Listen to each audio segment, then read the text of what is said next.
not saying you can do no wrong, but you can do no wrong. And they say nobody's perfect. Hola, ¿cómo están? Espero que en el Señor muy bien. Bienvenidos al primer estudio que vamos a tener en el Cristiano Verdadero, el mensaje a las 7 iglesias que están en Asia, que se encuentra en Apocalipsis capítulo 2, versículos 1 al 7. Para iniciemos de la mejor manera posible, que es dirigiéndonos a nuestro Señor. Ahí donde estás, hagamos una oración. Señor Jesús, te pedimos que tu palabra sea de luz para nosotros. Te pedimos que nuestro corazón y nuestra mente se abran para poder recibir lo que tú tienes para decirnos, Padre. Queremos parecernos a Cristo. Queremos vivir conforme a tu palabra. Señor, tu palabra dice que tú das el crecimiento. Ayúdanos a crecer al leer estos versículos hermosos de tu palabra. Te lo pedimos en el nombre de Jesús. Amén. Amén. Iniciemos. Hoy vamos a leer el mensaje a la primera iglesia que se encontraba en Asia, que es la iglesia de Éfeso. Y como introducción, quería mencionarte que estos versículos cuentan con aplicación primaria y aplicación secundaria. ¿Cuáles son? La aplicación primaria es el mensaje de Jesucristo a través de Juan para la iglesia de Éfeso, en este caso de Éfeso, de aquel momento, de aquel año y de aquel contexto. Primeramente, Jesucristo se dirige a ellos.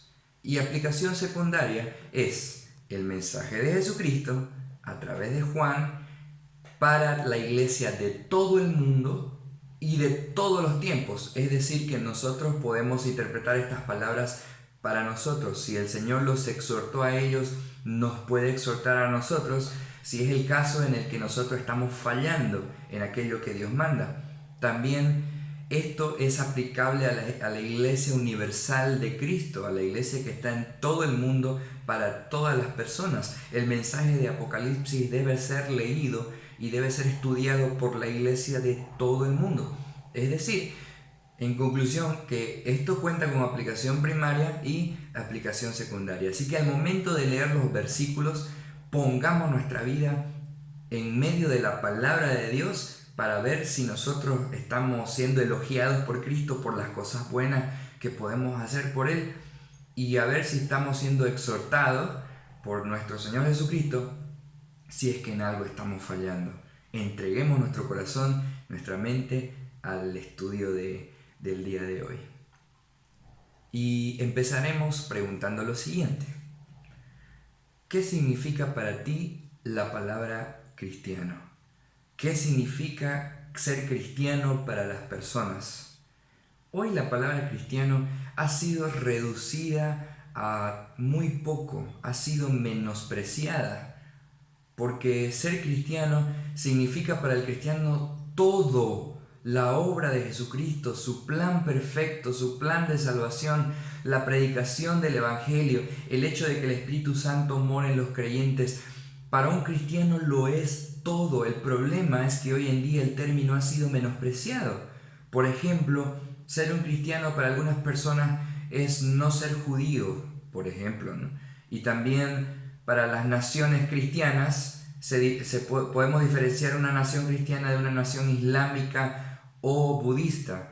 Sin embargo, para nuestro Dios ser un cristiano es todo. Para nosotros lo es todo, y para nuestro Dios significa todo lo que Él ha hecho por sus hijos. Y la Biblia es clara respecto a cómo un cristiano debe vivir o lo que un cristiano es. Por ejemplo, vamos a dar una definición de qué es ser un cristiano verdadero. Los cristianos son discípulos de Jesucristo, los cuales se han arrepentido de sus pecados, aceptado el verdadero evangelio de Jesucristo, son santificados por medio de Jesucristo, tienen al Espíritu Santo y ahora viven para obedecer a Dios hasta que Él vuelva por ellos. Un cristiano verdadero ama a Dios. Es más, Dios insta y ordena que lo amemos de todo nuestro corazón, cuerpo, alma y mente. Marcos capítulo 12, versículo 30, el principal gran mandamiento. El problema con esto es que no todos los cristianos aman a Dios con la misma intensidad. Es decir, efectivamente todos los cristianos aman a Dios. Sin embargo, ese amor en algunas circunstancias puede menguar o puede disminuir. Y esto es muy peligroso por lo que vamos a leer más adelante. Los cristianos no siempre amarán a Jesucristo con todo su corazón, alma, cuerpo y mente. Incluso dejar de hacerlo sería pecado. Y es por ese motivo que nuestro Señor Jesucristo, como Padre amoroso, escribió la exhortación que está dirigida a la iglesia de Éfeso.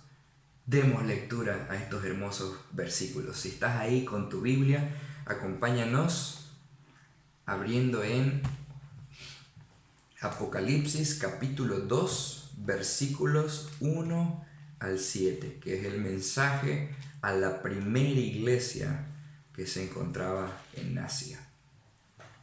Leamos. Mensaje a las 7 iglesias. El mensaje a Éfeso.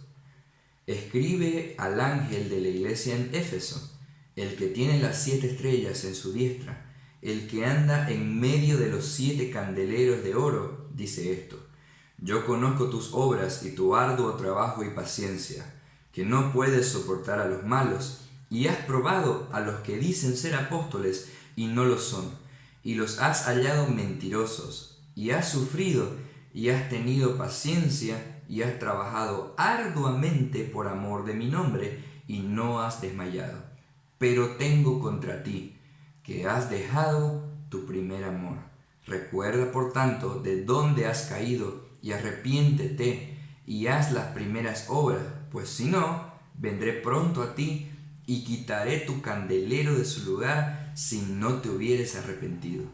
Pero tienes esto, que aborreces las obras de los nicolaitas, las cuales yo también aborrezco.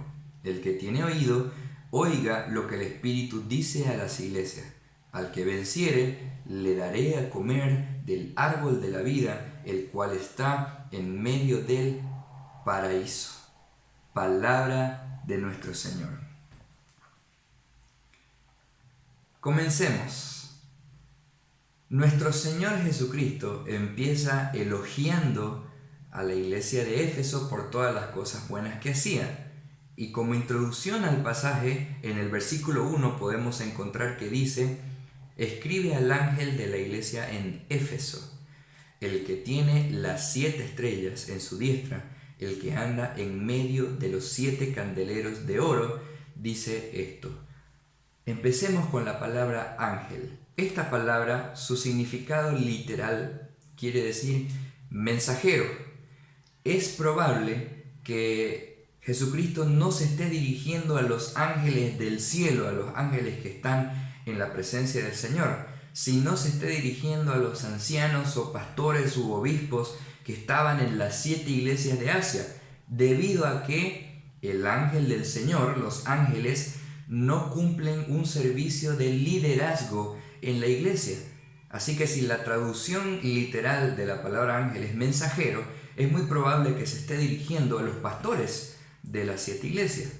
¿Y a dónde se estaba dirigiendo? Escribe al ángel de la iglesia en Éfeso. ¿Qué era Éfeso? Primero hablemos de los personajes que se encontraban en Éfeso. En primer lugar, podemos mencionar que Aquila y Priscila, mencionados en Hechos capítulo 18, versículos 18 al 19, eran cercanos, muy cercanos al apóstol Pablo, y ellos fueron los que introdujeron el evangelio a Éfeso, conjunto con el siervo de Dios Apolos. Los 3 fundaron la base para el gran ministerio que tuvo el apóstol Pablo en esta iglesia. La parte de Apolos se menciona en Hechos capítulo 18, el mismo 18, versículos 24 al 28. También podemos mencionar que Timoteo, que era un protegido del apóstol Pablo, era pastor de la iglesia en Éfeso. Y mencionemos también que, según el testimonio de la iglesia primitiva, es decir, según la tradición, el apóstol Juan vivió las últimas décadas de su vida en Éfeso. La sede de la adoración de la diosa Artemisa o Diana, Diana de los Efesios, se encontraba en la ciudad. Es más, la adoración a esta diosa era el orgullo de la ciudad. Las personas que iban a visitar a la ciudad sí o sí iban a visitar al templo de la diosa, porque era el orgullo y era un atractivo muy turístico de aquella época. Y quiero también mencionar que las personas que comercializaban las estatuillas o los artefactos de esta diosa estaban muy molestos con los cristianos, porque, como mencioné, el trabajo del apóstol Pablo que hizo en esta iglesia fue tan grande que les arruinó el negocio. Les arruinó el negocio de la venta de artefactos sobre esta diosa. Y esto es bastante interesante. El ministerio del apóstol Pablo tuvo un gran impacto sobre la iglesia de Efesios. Si hablamos de Éfeso como ciudad, podemos mencionar que primeramente la capital de Asia Menor no era Éfeso. La capital de Asia Menor era Pérgamo. Sin embargo, se consideraba a Éfeso como la capital debido a que era muy poderosa económicamente. La ciudad de Éfeso era muy grande y era muy poderosa en la época.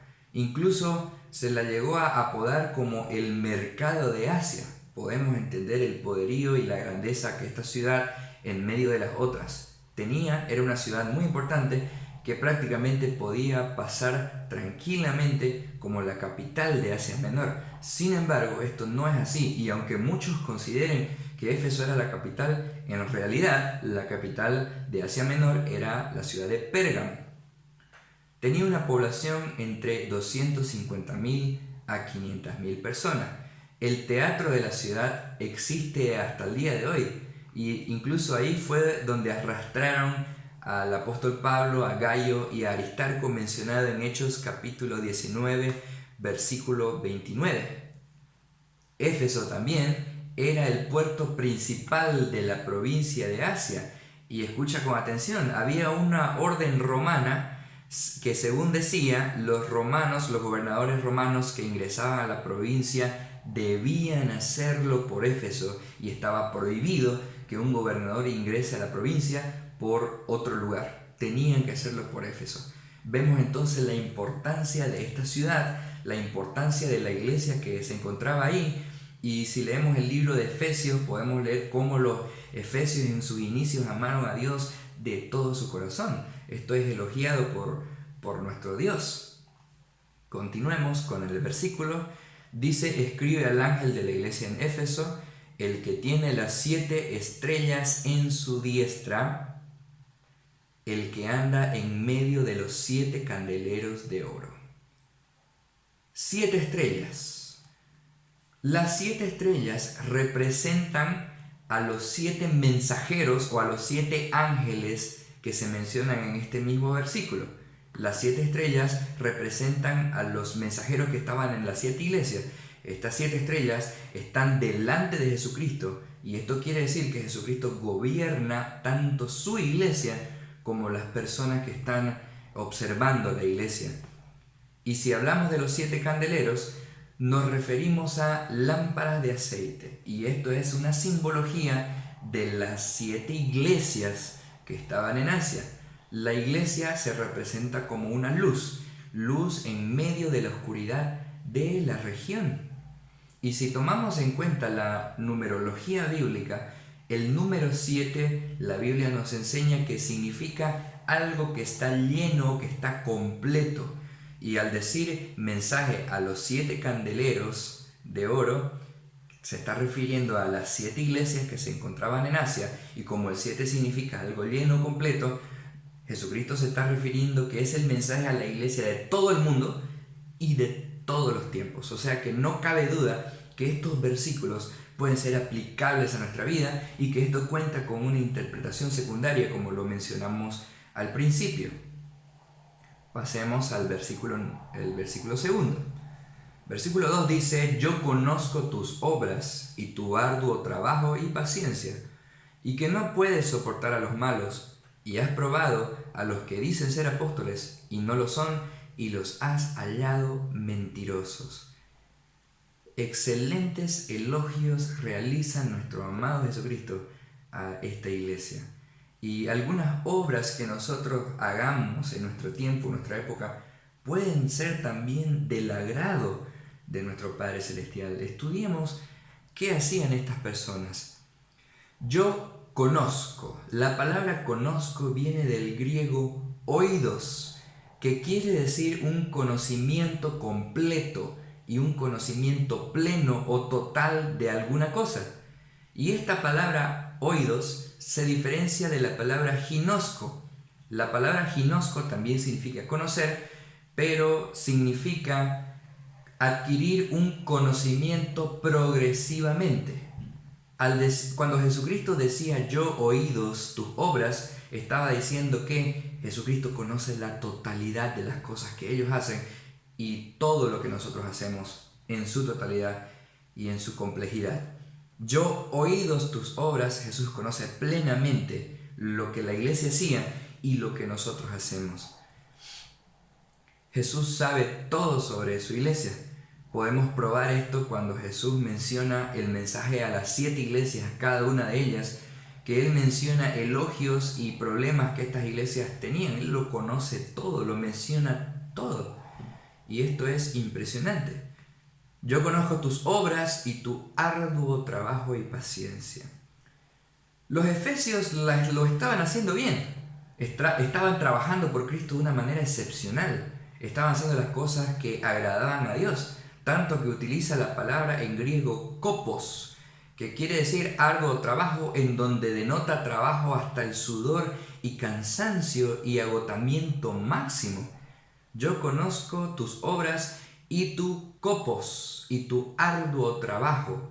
Es decir, que los hermanos de esta iglesia eran diligentes, eran muy trabajadores y su trabajo era excepcional en cuanto a la obra y el amor por el nombre de Cristo. Trabajaban tanto por Cristo como por su sustento personal y no eran ociosos ni flojos, sino que su labor que ellos hacían era excepcional. Y tanto así que Jesús lo menciona con el mencionado verbo. Yo conozco tus obras y tu kopos y tu paciencia. Y aquí la palabra paciencia se representa en griego como upomone. Y esta paciencia quiere decir una paciencia que uno adquiere al pasar dificultades y problemas que son muy difíciles. A diferencia de la otra palabra en griego que se utiliza en la Biblia para paciencia, que es macrotumina, que es tener paciencia para con las otras personas. Entonces el versículo diría de la siguiente manera: yo oídos tus obras y tu kopos y tu hipomone, la paciencia que has tenido al soportar los problemas complicados que has tenido. Quizás algunos de nosotros estamos trabajando por el Señor arduamente, estamos trabajando de una manera grandiosa por amor del nombre de nuestro Señor, al igual que lo hacía esta iglesia. Y mencionemos también que esta iglesia no podía soportar a los malos, lo dice el versículo, y que no puedes soportar a los malos. Ellos poseían una norma muy elevada de conducta, tanto así que eran intolerantes al pecado. ¿Es esto malo? Por supuesto que no. Nosotros como iglesia del Señor no tenemos que tolerar el pecado en nuestra congregación. Sí tenemos que ser amorosos con las personas, sí tenemos que exhortarlos como si fuéramos nosotros los que hubiéramos caído o nosotros los que hubiéramos sido tentados en ello. Sí tenemos que hacerlo con amor, con mucho amor, pero hacerlo con amor no quiere decir que tenemos que tolerar el pecado tanto en nuestras vidas como en una congregación de creyentes. Y esta iglesia lo estaba haciendo bastante bien, que no podía tolerar a los malos ni el pecado. Ellos eran muy estrictos en este sentido. Ellos eran muy persistentes en esto, no permitían que nadie se comporte de una manera equivocada y estaban bien pendientes del comportamiento de las personas que asistían a su congregación. Y ahora, algo más que podemos mencionar sobre esta iglesia es que tenían, aparte de ser trabajadores excepcionales, tenían un gran discernimiento espiritual porque conocían perfectamente el testimonio de Jesucristo. El versículo dice: has probado a los que dicen ser apóstoles y no lo son, y los has hallado mentirosos. Los hermanos de esta iglesia no tenían problema en probar a las personas para ver si lo que estaban diciendo era verdad, para ver si su predicación y su norma de conducta iba acorde a lo que Jesucristo enseñó. Ellos habían probado a los que dicen ser apóstoles y los hallaron mentirosos. El problema de los falsos apóstoles y los falsos profetas no es nuevo. Sucedió en la época de los profetas, sucedió en la iglesia primitiva, como estamos leyendo, y también, mi querido hermano, está sucediendo hoy. Es una verdad que no podemos negar. Es una verdad que nos tiene que llevar a estar conscientes y pendientes de lo que está pasando en nuestras iglesias. Y tenemos nosotros que tener la capacidad de encontrar cuando una persona está queriendo introducir herejías destructoras dentro de la iglesia. Tenemos que estar pendientes y conscientes de esto, y para eso tenemos que estudiar la palabra del Señor. Y no tenemos que tener pena para hablar con nuestros líderes, nuestros pastores, o si nosotros ejercemos un cargo de liderazgo, de actuar inmediatamente ante una persona que no enseñe conforme al Evangelio de Jesucristo. Así que esta iglesia lo tenía muy claro y nosotros lo tenemos que tener muy claro. Mencionemos algunos ejemplos. La iglesia de Efesios había escuchado atentamente las palabras del apóstol Pablo mencionadas en Hechos capítulo 20, versículo 28 al 31. Mi querido hermano, por favor, si tú gustas, puedes pausar el video y buscar todas las citas bíblicas que estamos mencionando para corroborar lo que estamos diciendo y para que tu crecimiento y nuestro crecimiento sean completos. Hechos capítulo 20, versículos 28 al 31 dice: por tanto, mirad por vosotros y por todo el rebaño en el que el Espíritu Santo os ha puesto por obispos para apacentar la iglesia del Señor, la cual él ganó por propia sangre, porque yo sé que después de mi partida entrarán en medio de vosotros lobos rapaces que no perdonarán al rebaño, y de vosotros mismos se levantarán hombres que hablen cosas perversas para arrastrar tras sí a los discípulos. Por tanto, velad. Mis queridos hermanos, tenemos que estar pendientes de esta situación. Hoy podemos observar que muchos falsos apóstoles, muchos falsos profetas se están levantando en la iglesia, dentro de la congregación y fuera de la congregación, y nosotros tenemos que estar pendientes. Permíteme mencionarte a 3 personajes bíblicos que mencionaron la existencia de esta situación. El primero es nuestro amado Señor Jesucristo. En Mateo 7:15 dijo: guardaos de los falsos profetas. El apóstol Juan también lo mencionó en 2 Juan capítulo 7, muchos engañadores han salido por el mundo. Y por último, el apóstol Pablo también lo mencionó, dice en 2 Corintios capítulo 11, versículos 13 al 15, estos son falsos apóstoles, obreros fraudulentos, que se disfrazan como apóstoles de Cristo, y no es maravilla, porque el mismo Satanás se disfraza como ángel de luz. Así que no es extraño si también sus ministros se disfrazan como ministros de justicia, cuyo fin será conforme a sus obras. Mi querido hermano, imitemos el discernimiento que esta iglesia tenía. No podemos permitir que los falsos apóstoles, los falsos profetas, dañen la integridad de nuestra iglesia y dañen incluso a los recién convertidos y a los que todavía son neófitos en la fe. En fin, los cristianos que son maduros en la fe, ellos pueden soportar y aguantar, incluso pueden confrontar a los falsos apóstoles y no van a caer en sus herejías porque tienen un pleno conocimiento de la palabra. Pero ¿qué de los más pequeños que escuchan y por ahí creen las palabras de un falso profeta y son arrastrados a su perdición eterna por haber escuchado semejantes palabras? Mis queridos hermanos, tengamos discernimiento. Sigamos el ejemplo que esta iglesia tenía. Continuemos con el versículo 3. Dice, y has sufrido, y has tenido paciencia, y has trabajado arduamente por amor de mi nombre, y no has desmayado. En el versículo 3, nuestro Jesucristo menciona que esta iglesia realmente era sufrida, paciente, era trabajadora, no desmayó a pesar de todos los problemas que tuvo, y que su amor estuvo con Jesucristo, por el nombre del Señor, estuvo presente en todo tiempo. Vamos a ver ahora cuál fue el problema, el error que esta iglesia cometió. Y déjame mencionarte que el error que ellos cometieron es fatal si no se hubieran arrepentido. Este error, que a veces nosotros lo podemos cometer, tenemos que remediarlo lo antes posible y tenemos que estar atentos a la voz del Señor para poder hacer algo al respecto. Porque este error, así como lo mencioné, es fatal, y lo vamos a leer en los siguientes versículos. El que nos toca es el versículo 4. Pero tengo contra ti que has dejado tu primer amor. Pero tengo contra ti, benditas palabras de nuestro Señor Jesucristo cuando nos exhorta. Él es nuestro Padre, Él nos ama, por eso nos exhorta y nos retea y nos llama la atención.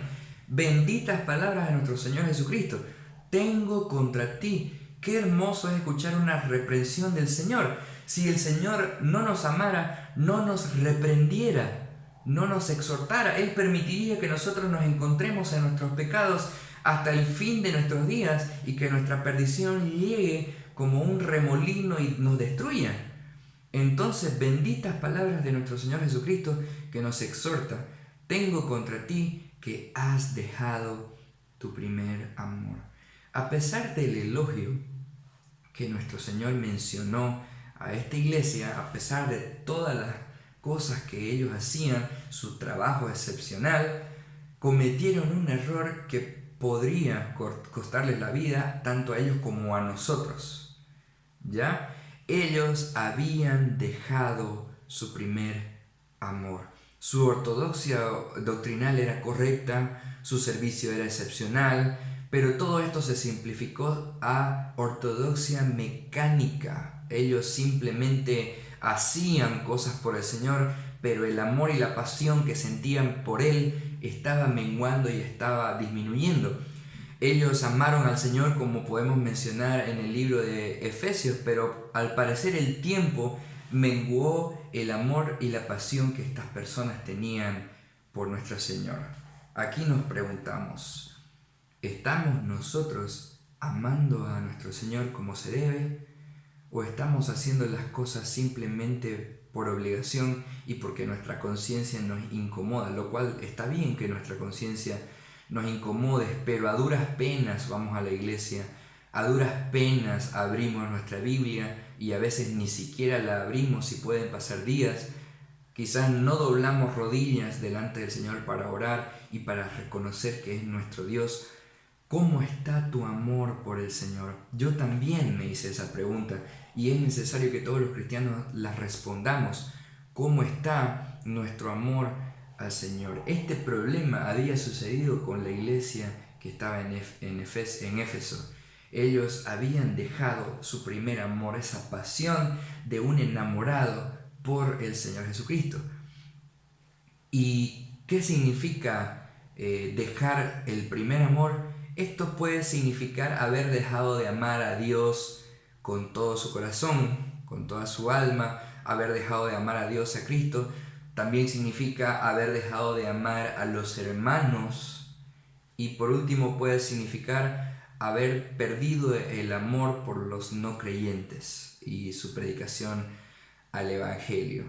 Cualquiera sea la situación, nuestro amor por Dios nunca tiene que menguar y nunca tiene que disminuir. Tenemos que estar siempre atentos a que esa pasión esté avivada y que nos movamos por el Señor y sigamos el ejemplo de esta iglesia, trabajemos arduamente, pero que nuestro amor y nuestra pasión no disminuya. El error que ellos cometieron dio lugar al juicio o advertencia de nuestro Señor. Ellos tenían apatía espiritual, indiferencia hacia los demás, amor al mundo, concesiones de maldad, y el juicio de Dios estaba a las puertas y finalmente les esperaba la muerte en caso de que no se arrepientan. Por eso dije que era fatal el error que ellos cometieron. Y si nosotros estamos por la misma situación, hermanos, arrepintámonos, porque este error es fatal y lo vamos a mencionar en el siguiente versículo. Leamos todos el versículo 5. Dice: recuerda, por tanto, de dónde has caído y arrepiéntete y haz las primeras obras, pues si no, vendré pronto a ti y quitaré tu candelero de su lugar si no te hubieres arrepentido. Y aquí lo podemos mencionar. El gran médico, el médico de médicos, que es nuestro Dios, recetó la solución al problema de la frialdad espiritual, que es cumplir con la exhortación que Él estaba enviando a su iglesia. Y esta exhortación se divide en 3 partes. Primero, recuerda. Dice, mandaba a recordar. Y esto literalmente significa mantenerse recordando de dónde habían caído. Mis queridos hermanos, el olvido es la causa principal en el cual nuestro amor puede menguar para nuestro Dios. ¿Sí o no? Nos hemos olvidado, al parecer, de dónde Dios nos sacó. Al parecer nos olvidamos qué es lo que Dios nos perdonó y la cantidad de pecados que hemos cometido, que hasta el día de hoy Dios nos ha perdonado. El olvido es la causa principal de la decadencia espiritual. Por eso menciona la palabra que no seamos oidores olvidadizos, porque tenemos que recordar constantemente lo que Jesucristo ha hecho por nosotros y las maravillas de su evangelio, que ha sido creído por nuestro corazón por permiso de Dios y por voluntad de Dios. Es impresionante cómo a veces nosotros los seres humanos somos tan irresponsables en olvidar aquello que el Dios Todopoderoso, el ser más importante del mundo, ha hecho. Mis queridos hermanos, paso número 1, recuerda dónde has caído. Mira tu vida, examinémonos a nosotros y recordemos qué es lo que ha pasado, en qué punto de nuestra vida empezamos a olvidar lo que el Señor hizo por nosotros, dónde empezamos a caer. Este es el paso número 1 que tenemos que hacer. Segundo, tenían que arrepentirse de sus pecados y es lo que nosotros tenemos que hacer. Por eso dice el versículo, recuerda dónde has caído y arrepiéntete. Una vez recordemos nuestro error, recordemos dónde tropezamos, mis queridos, arrepintámonos, reconozcamos nuestro error. Terminando el mensaje, vamos y encerrémonos en nuestro cuarto o en cualquier lugar donde podamos estar a solas. Vamos a un lugar donde podamos estar a solas y hablemos con nuestro Dios inmediatamente para ponernos a cuentas y recordar dónde hemos caído y arrepentirnos y quebrantar nuestro corazón delante de nuestro Dios para que Él perdone nuestros pecados y a partir de ese momento vivamos de una manera distinta a como estábamos viviendo anteriormente. Tercero, dice, haz las primeras obras. Queridos hermanos, primero tenemos que recordar, luego tenemos que arrepentirnos y luego tenemos que hacer las primeras cosas que hacíamos cuando nos encontrábamos enamorados de nuestro Señor Jesucristo. Esa pasión y esas acciones que realizábamos cuando nos enamoramos por primera vez de nuestro Señor Jesucristo. Tenemos que recordar ello y hacer las primeras obras. Esto se refiere a rescatar la pasión por Dios, se refiere a rescatar la pasión por orar y el gusto por el estudio de las Sagradas Escrituras y el gusto por cumplir las normas cristianas y recuperar ese deseo por predicar y que los perdidos lleguen a nuestro Señor a través de nuestra predicación.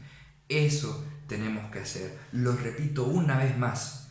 Recuerda dónde has caído, arrepiéntete y haz las primeras obras. Y este es el mensaje que Jesucristo en todo su amor les dio a los hermanos de la iglesia que se encontraban en Éfeso. ¿Qué dice después Jesucristo? En el versículo dice, pues si no, vendré pronto a ti. Pues si no, ahí está mencionando que si no haces esto, hay una advertencia amorosa de nuestro Señor: vendré pronto a ti y quitaré tu candelero de su lugar si no te hubieres arrepentido. Y aquí es donde mencionamos que si no obedecemos la voz de nuestro Señor, esto podría ser fatal para nuestra iglesia local, fatal para nuestras vidas. ¿Por qué? Porque dice, vendré, cuando Jesucristo menciona la palabra vendré, no se refiere a su segunda venida, como muchos creen, sino se refiere a un juicio local que Jesucristo iba a hacer sobre aquella iglesia.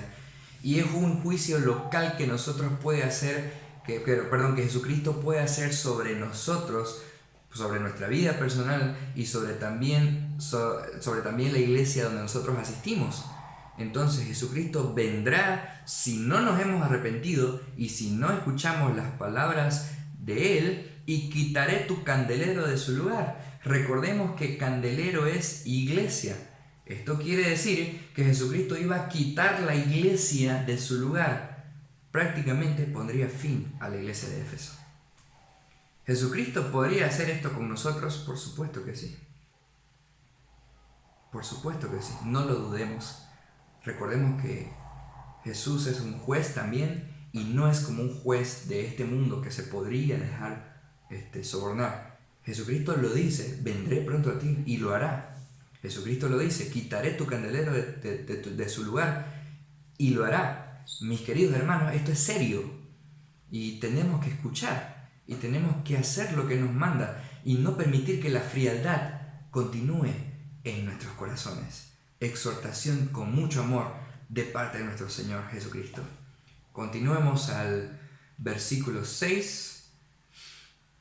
Son los últimos dos versículos. Versículo 6 dice: pero tienes esto, que aborrece las obras de los nicolaitas, las cuales yo también aborrezco. Encontramos que los efesios estaban haciendo las cosas tan bien que esta sección se divide de la siguiente manera. Jesús los elogia, Jesús exhorta su error y los vuelve a elogiar. Estaban haciendo las cosas tan bien que vuelve a mencionar un elogio.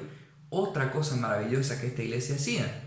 Dice que Jesucristo aborrece las obras de los nicolaitas y esta iglesia también aborrecía estas obras. La pregunta: ¿quiénes son los nicolaitas? ¿Cuál es la doctrina de los nicolaitas? Tenemos dos observaciones respecto a esto, ya que no sabemos con certeza cuáles eran las obras o cuáles eran las doctrinas de los nicolaitas que esta iglesia aborrecía. En primer lugar, algunos sostienen que las obras de los nicolaitas se refiere a Nicolás, mencionado en Hechos capítulo 6, que llegó a ser un apóstata del evangelio y un falso creyente. Él era uno de los siete hombres designados para supervisar la distribución de la comida en la iglesia. Pero tenemos pocas referencias de los padres de la iglesia sobre esto. Algunos en aquella época, en la iglesia primitiva, sostenían que las obras de los nicolaitas se referían al Nicolás de Hechos capítulo 6. Puedes buscar la referencia y leer quién era él. Luego tenemos pocas referencias. La otra opción es que la cual personalmente veo más factible, decidamos cada uno qué es lo que podemos observar para nuestro conocimiento. En el mensaje a Pérgamo también se menciona la doctrina de los nicolaitas, solo que los de Pérgamo la practicaban y los de Éfeso no la practicaban. En Apocalipsis, el mismo capítulo 2, versículo 12 al 15, vincula a los nicolaitas con los hechos del profeta Balaam, el cual hizo tropezar a los israelitas. Puedes buscar la historia de Balaam en el libro de Números capítulo 22. Cuando busques y leas la historia podrás saber que estamos hablando de tentaciones sensuales, inmoralidad sexual y comer lo sacrificado a los ídolos. Y todo esto se hacía en nombre de la libertad cristiana. Balaam hizo esto. Busca la historia y lo entenderás. Por eso podemos comparar esto con lo que estaba sucediendo con la iglesia de aquel entonces. Lo bueno es que los efesios no no cometían estas cosas: tentaciones sensuales, inmoralidad sexual y comer lo sacrificado a los ídolos.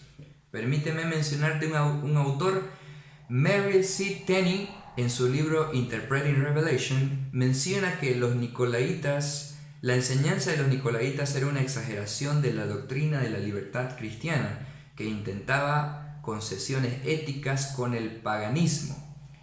Ireneo también escribió que los nicolaitas llevaban una vida de desenfrenada indulgencia.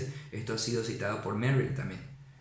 Y Clemente de Alejandría escribió que los nicolaitas se entregaban al placer como las cabras, llevando la vida a la falta de moderación, citado por otro autor llamado Barclay en su libro The Revelation of John.